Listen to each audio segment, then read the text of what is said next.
up in the spot. Dudes mugging, hating bad, could it be my style?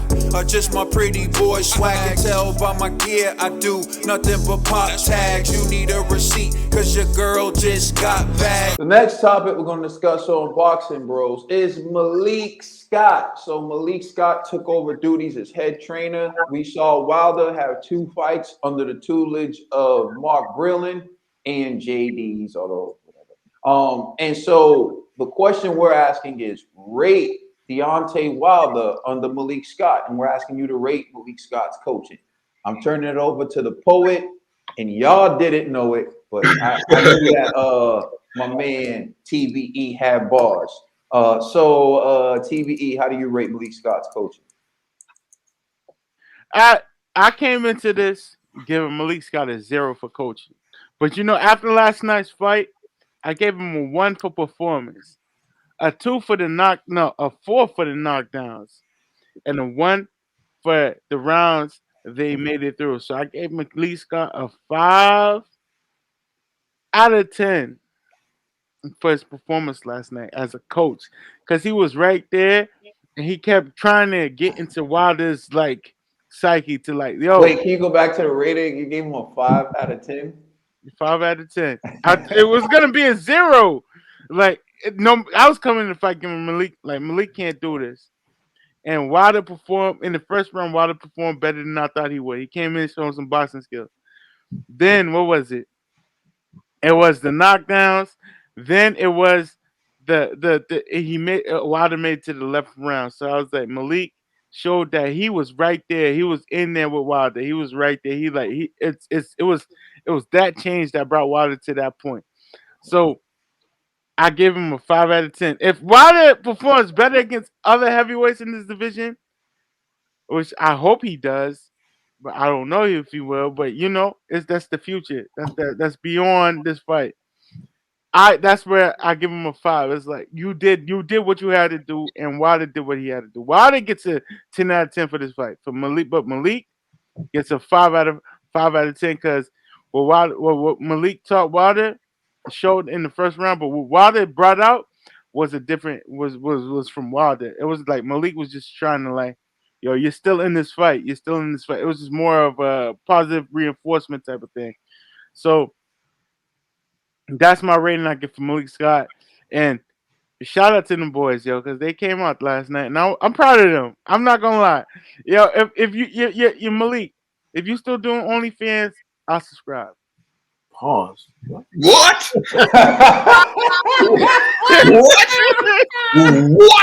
Not in that way. Not in that way. What? The views and opinion of the TBE do not reflect the faces and names that you see on this screen at all. Totally at all. None of us. That's his own thoughts and feelings. The sad part is he meant to say resubscribe. He used to be subscribed, but then he unsubscribed. Yo, Ned, what is wrong with you? Yo, he earned my money, yo. He earned my money. Guess what? Malik. Pause again. What are you talking about right now? The views and opinion of the TBE does not reflect the faces and the names that you see on this screen. None of it. Everything that he's saying, we are not backing none of it. This is a TBE revelation. I didn't mean he earned my funds. Yo, TBE. But I don't mind giving him that money. Don't say nothing else, TBE. I'm done. Yo, Ned, man. I just want you to know. There's only so much I can help you. I support you regardless, my bro. Whatever endeavors, Judgment whatever free. you into. Judgment free. Yo, you always gonna be my brother. Nothing's ever Thank going to you. change. I appreciate that. I love you no matter what. Nothing can change that, brother. All right. Stretch. Yeah, I swear to God. Yo, man, I love you, bro, but yo, Kaden, you gotta start muting this dude's mic, man. That's not how we Free will. Free will. And he would have kept going on about him earning his funds, though. We might Oh my god, my head hurt, man. TV is the greatest. Man, That's real TV. man. But this is an interesting topic. I would say I look at this in two folds, right? As far as like how they prepared as far as the skills, but also like the mental space. I think Malik Scott did a tremendous job as far as like getting Wilder ready, prepared mentally, like, you know, as far as like the mental toughness, the fortitude. Like I saw a lot of that, you know, and I felt like even in the corner, that yo, you're gonna be really proud of yourself tomorrow. I was like, yo, I think that those are the things that Wilder needed to hear, like, you know, going into this fight. And I think, yo, like Wilder did improve as far as his skill. He came out the gate, working to the body. I was like, wow, like this is really good. Like he kind of set the tone early, like, you know, this is not gonna be the same fight as like the last one. But there was still like a number of flaws. Like I feel like I think we had referenced it earlier, like, you know, bench pressing 350, like, yeah, it's good to have power, but like, you know, he has spaghetti legs from the very beginning. You know what I'm saying? So like maybe doing some like leg work would have been great. Defense, especially, like I felt like, you know, Wilder still doesn't keep his hands up enough. Like whenever he gets hit, it's like he doesn't know what to do really. And you know, I felt like that was just very frustrating to watch. You know what I'm saying? So overall, though, I think like I would give like Malik Scott like, you know, 8 out of 10. Like he got the best out of Wilder for what he has. So I can't really hate on that. I think Malik did a tremendous job. All right, dollar bill. Are you on mute, brother? All right, here's the thing. People want to give Malik a lot of credit and stuff like that. I want to too, but I gotta be real. The whole time I was coaching Wilder during the fight.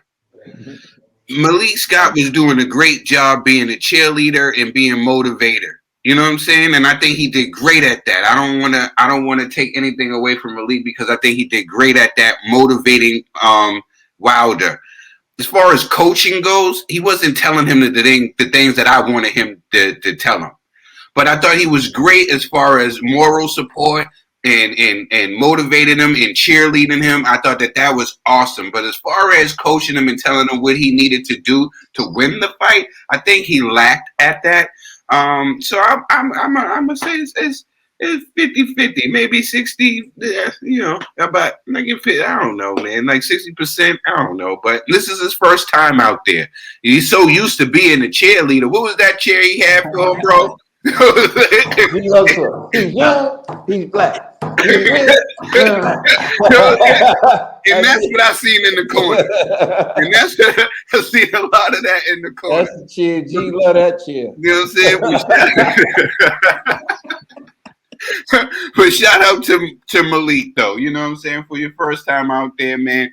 You did what you did. I just wanted a little bit of telling him what he needed to do in there instead of the cheerleading. But he was there to motivate him. He got him to 11th round. So hey, it is what it is. All right, we're turning it over to Conspiracy Jizzy.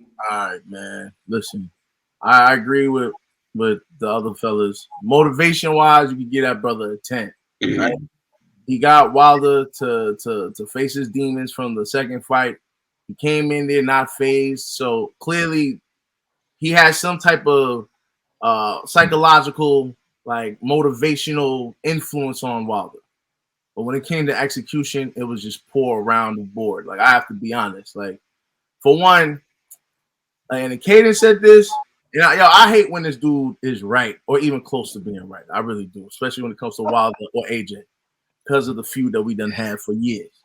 But he said this like about Wilder's weight, right? And he was like, I don't know. He putting on a lot of weight.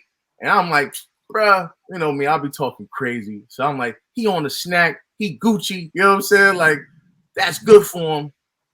Nah, you know what I mean?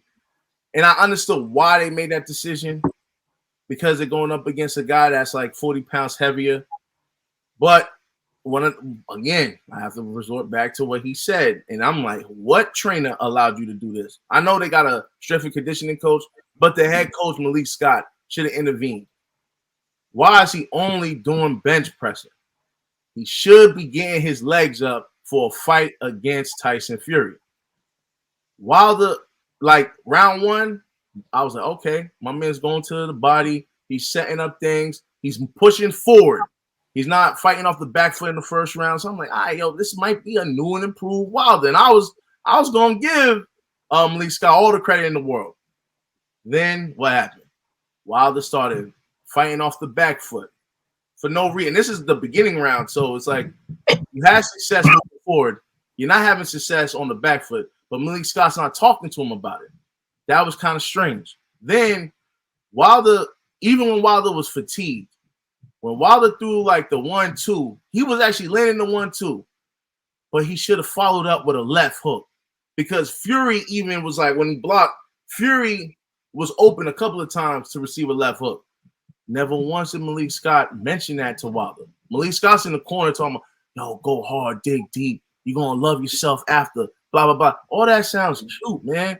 But guide this brother. Like, he needed that. You know what I'm saying? And I agree with Stretch on this. His defense is horrible, right? Now, it's hard to prepare a guy. If you're so used to having a low guard like Wilder for your entire career, it's going to be hard to teach a man to keep his hands up, right? But at the very least, try to at least step back or something where it's like you don't have to be, you know, Floyd Mayweather with defense, but you got to at least show something. And I'm like, yo, Malik, what were you really working on during training camp? I remember he was talking about, and I seen a video where Malik was talking like, hey, I don't want my man taking these punishment, taking the hits. You know, I'd rather have him weave, move back. You know, I just don't want him blocking, absorbing punches. And I was like, yeah, that makes sense. I could rock with that.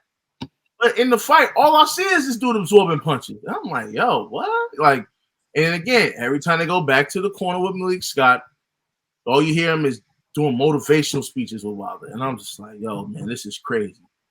And so I'm trying to think, did I say anything else? Oh, okay. And I was watching the fight with like two casuals, right? They were kind of bothering me, you know what I'm saying? And they were like, yo, Wilder's exhausted already. Like, he should be running this, that, and the third. And I'm like, yo, man, this dude's like 280 pounds putting his weight on Wilder. But then I'm like, you know what? When I think about it, I have to be honest. Casuals as they are, bro, Wilder, you should have been doing more leg work. You should have been running. You know what I mean? I know I've seen a few clips of you doing the jump rope, but you should have did much more because unless your anxiety was so high that you gave it all you got in like the first like 3 or 4 rounds, and then it was just like, yo, willpower, that's it, that's carrying you. That's cool for watching the fight, but when you're thinking about Tyson Fury, a guy who could move all 12 rounds, and he's big, and he puts his weight on you, and from the second fight, he was busting you up with them gloves, bro. I felt like they had a poor game plan. I think what Malik was hoping for, real rap, was, yo, sooner or later, you're going to land the right hand. So just dig deep. It's going to happen. I'm like, yo, Malik, bro. I even seen Wilder.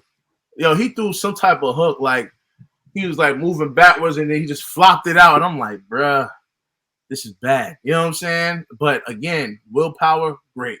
So whatever Malik's doing to motivate Wilder, I guess is working. Or maybe that was just already in Wilder his whole life. You know what I'm saying? Like, and so to me, I'm a similar to this. Like, what I did was like, I was like, all right, he gets a 10 for motivation, but execution was like a 2 for me. You know what I'm saying? So then I was like, I'll divide it, and then came up to a 6, and I was like, yo, 6 is too high.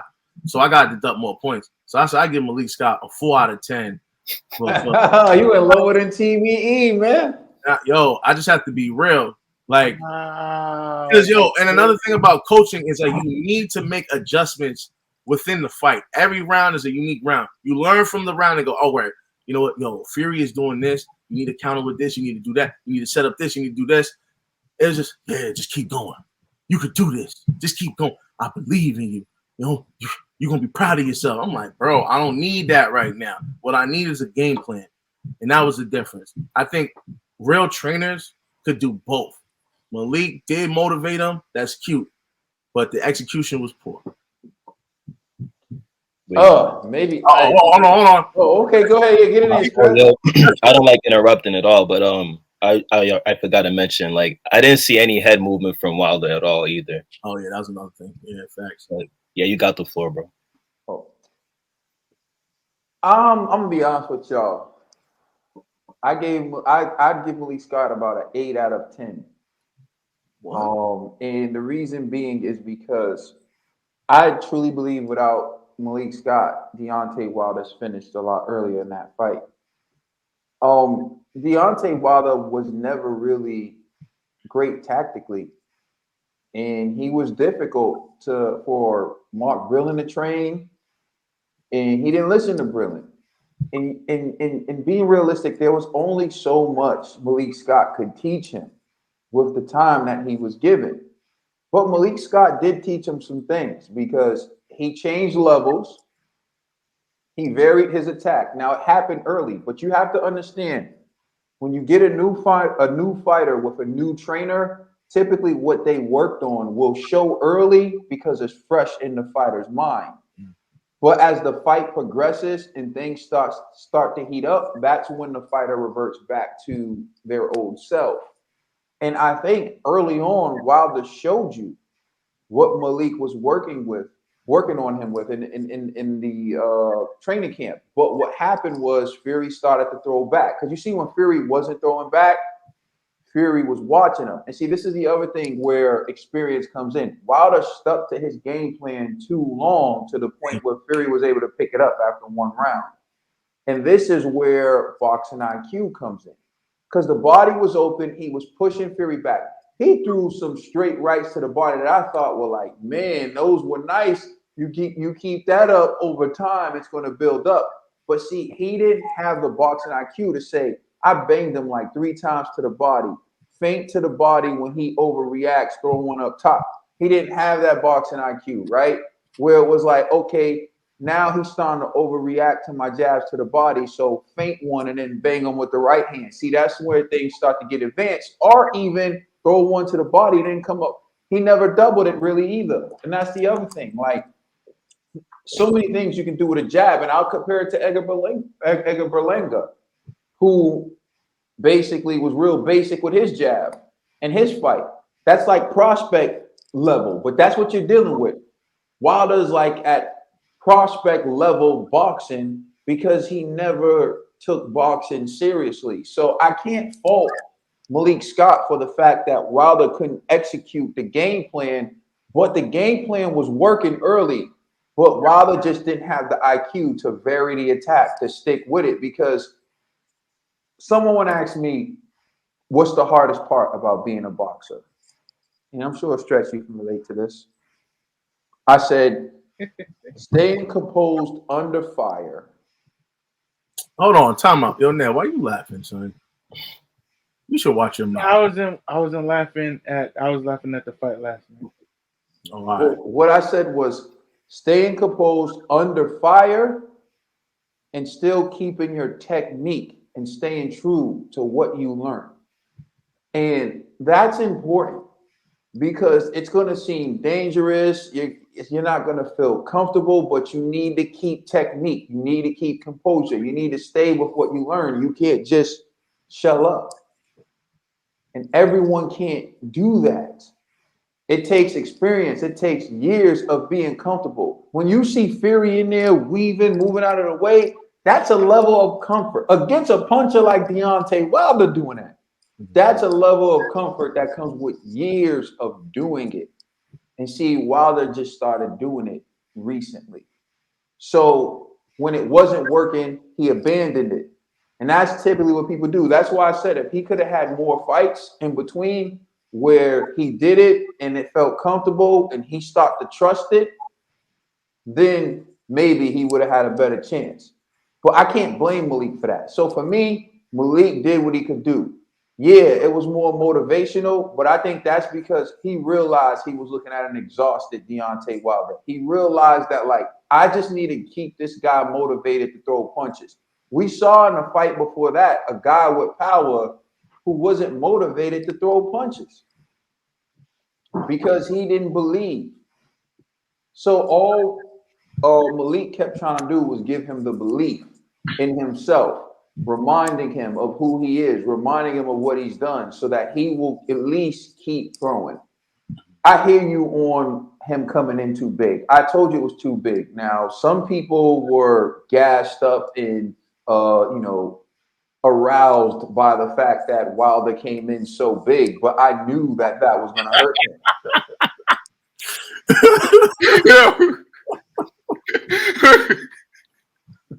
This episode's crazy today, man. Crazy today.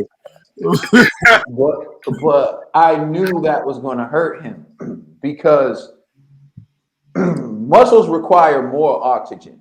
And the more muscular you are, the more oxygen you're exerting, and the quicker it is that you're going to tire out. Look, and I keep telling people always like, someone tried to debate something I said here physically about like running more than 30 miles a week is bad for you, unless someone was wrote a comment like, oh, people run marathons, whatever, it's actually good for your heart. And then they did the research themselves and saw that like, oh, he's actually right. And then they deleted the comment. People, what's one of the first things you got to do before you run a marathon? Get medical clearance from your doctor. Why? Because if everyone just started training for a marathon, you're going to have a lot of people having heart attacks around here. Everybody's heart isn't healthy enough to run a marathon. Everybody isn't fit to run a marathon. And when I say not even healthy enough, I should say that some people physical stature won't allow them to run a marathon. Look at a sprinter's body and compare it to a distance runner's body. The sprinter is more muscular because they're explosive to cover short distances with explosive power and speed. A marathon runner does something different. So body type's going to look different. When the sprinter is not going to run a long distance, the sprinter is going to get tired quickly because of all the muscle, because of the mass. So why the hell did Wilder get so big like that? I don't know. You could hurt him with the size you were at. We all knew that. You needed to get better, not bigger. Wrong B word. Yep. Better, not bigger. Go ahead. So doesn't that still go under Malik Scott as the head coach? Malik Scott's not his strength and conditioning coach. However, the head coach is just like in any other sport, right? You have other coaches under you, but they still follow your game plan.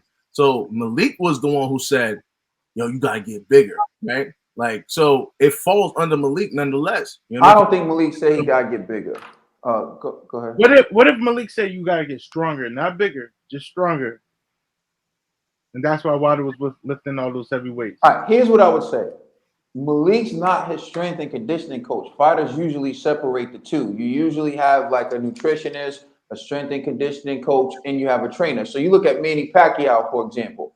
Manny Pacquiao had Alex Ariza, that was his strength and conditioning coach, and then he had Freddie Roach.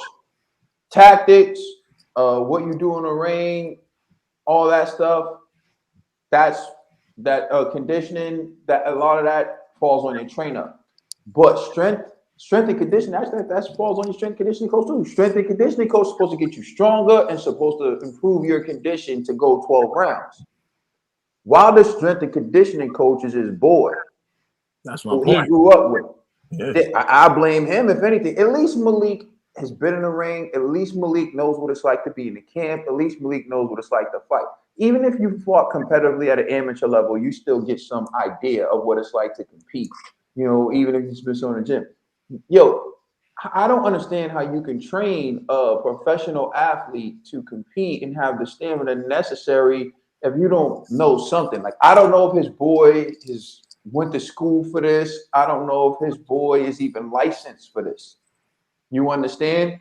But not to say you need to be licensed for this, but at least if you're not licensed in this, I would like you to have grown up into the sport. There are a lot of boxing coaches who aren't licensed, but they grew up in the sport. They grew up in the gyms. You can see their pedigree, like Sugar Hill Stewart, for example. He ain't only got no boxing license, but he grew up in the sport. The point I'm making is, while the bench pressing, doing that wild stuff, I didn't see Malik there.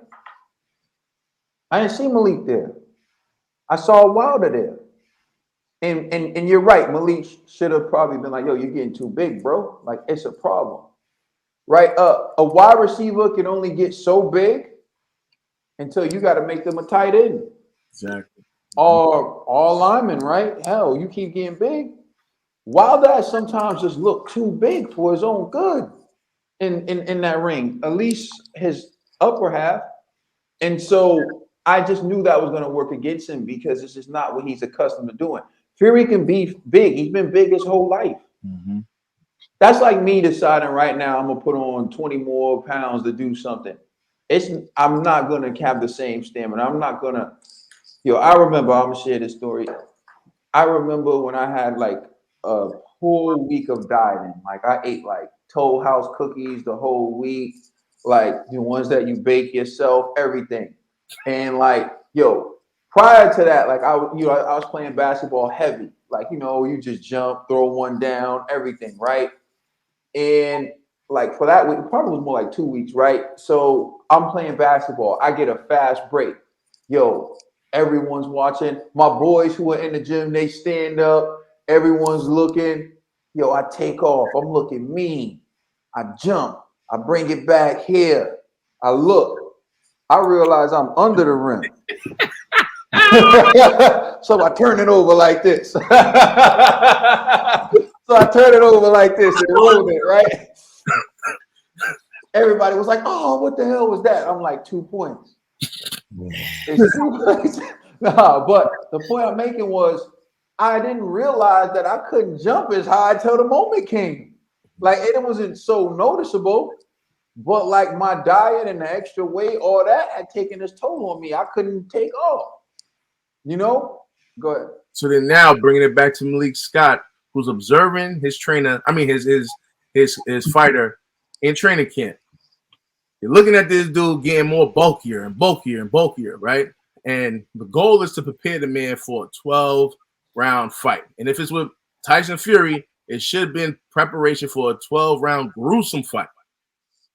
My man was like fatigued after like round 5, bro. You know what I'm saying? Like he was done, so that has to still fall on Malik Scott to some degree because you got to still observe your man training camp. You're like, yo, why you tired already, fam? Like, unless in your mind you're like, it ain't going past the 5th. We knocking this dude out. You know what I'm saying? And then if it doesn't happen, what's game plan 2? You know what I mean? Plan B or whatever. All right, TV. I want to speak on that. I felt Wilder didn't know how to take rounds off. He didn't know how to like regain his rounds off. That has to be a written agreement with your opponent, bro. No, your opponent has to let you take a round off. No. Wilder, it was like every time Fury gave him something, he felt he had to trade. Like that's what I saw every round. It's that Fury throw a punch, Wilder's trying to throw the right hand, trying to throw haymakers and everything, which would exhaust him to the point where he's breathing. Trying to counter. Yeah, he was trying to breathe. That's good. It is. Don't get me wrong. Well, Wilder did what like last night was perfect, but there was rounds Wilder should just try to regain himself, his composure, and instead of doing that, he would just throw excessive amount of punches, and it paid off where he would drop Fury, but it failed him in the end where it was like he's exhausted, and when Fury landed that hook or right hand or that overhand on his jaw, and it just fell to the floor. But I felt if Wilder would have just paced himself through some rounds, he would have been there to the end. And we saw it where Wilder was just defeated and depleted. I kind of see what Ned's saying, but I'm looking at it from a different perspective. Wilder was so hurt. I was like, yo, Wilder, stay away from Fury. Just move away, try to get your composure back, your legs back, and then go for the attack. Wilder, the bell rings, he's going straight to Fury. Fury hits him one time, then he's wobbling backwards again. I'm like, yo, and one more thing. Survive, you know what I mean? Yeah, one more thing. And at the beginning of certain rounds, Wilder would look fresh, like he got himself back, but no, he would just throw it all away in that round, like that first few seconds of the round, instead of like let Fury come at him, just ease the round in, but he would just let his hands go and it's over. It's over. Like it's like he's tired. He's tired again. I'll wrap up my my turn with this. Basically, I give him a 8 out of 10 because if you look at the Deontay Wilder that fought in the second fight versus the Deontay Wilder that fought in the third fight, I think he was a better fighter in the third fight. Actually, well, I guess for the sake of time, I won't play it. But in the press conference, Fury even admitted he was an improved fighter. And he was an improved fighter after taking the worst beating and at a moment where he could have been mentally weaker, where he could have been broken, where he could have given up. He actually showed new things. He showed new wrinkles. He was able to give Fury trouble, at least for a few rounds. And for me, that shows that Malik Scott did a good job, especially having a difficult student, a student who's not known for boxing IQ and boxing strategy and technique. He made this man competitive against arguably the best heavyweight of a generation. So, I mean, in only one camp. So I got to give him an 8. For me, I give him 8. There were a lot of flaws, and Trill was pointing out some of them, like, why is Wilder going back with his head up? Wilder would literally go back with his chin up. But I've seen Wilder do that before Malik. So I can't put that on Malik. Wilder was doing that before Malik. And I know that's a habit Malik's trying to get rid of. G, you talked about it. He's saying, like, don't take the punches. We even do all that. I know he's trying to teach that to Wilder, but Wilder's not comfortable with that when the heat is on. When the heat is on, he's going to revert back to what he used to do because he doesn't understand it. And so for me, I was very impressed with Malik.